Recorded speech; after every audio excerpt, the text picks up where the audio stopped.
మనం నిత్యం చూసే కానీ పెద్దగా గమనించని ఒక ఆసక్తికరమైన సైన్స్ టాపిక్ గురించి మాట్లాడుకుందాం. అదే మన మెదడు మనల్ని ఎలా మోసం చేస్తుంది. The science of deja vu. మీరు ఎప్పుడైనా ఏదైనా కొత్త ప్రదేశానికి వెళ్ళినప్పుడు లేదా ఎవరితోనైనా మాట్లాడుతున్నప్పుడు అరే, సరిగ్గా ఇదే విషయం నా జీవితంలో ముందే ఎక్కడో జరిగింది అని అనిపించిందా? దీనినే ఫ్రెంచ్ భాషలో డేజావ్యూ అంటారు. దీని వెనుక ఉన్న కొన్ని ఆశ్చర్యకరమైన నిజాలు ఇక్కడ ఉన్నాయి. 1. మెదడులో షార్ట్ సర్క్యూట్. మన మెదడు సమాచారాన్ని 2 రకాలుగా స్టోర్ చేస్తుంది. 1.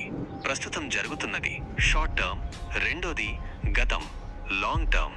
కొన్నిసార్లు మెదడులో చిన్న పొరపాటు జరిగి ప్రస్తుతం జరుగుతున్న విషయాన్ని నేరుగా లాంగ్ టర్మ్ మెమరీలోకి పంపేస్తుంది.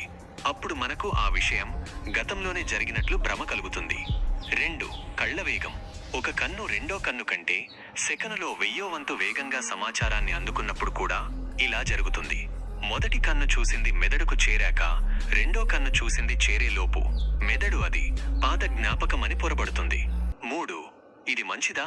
సైన్స్ ప్రకారం డేజావ్యూ అనుభవం ఎక్కువగా కలగడం అంటే మీ మెదడు చాలా చురుగ్గా ఉందని అర్థం. ముఖ్యంగా 15 నుండి 25 ఏళ్ల వయసులో ఉన్నవారికి ఇది ఎక్కువగా జరుగుతుంది.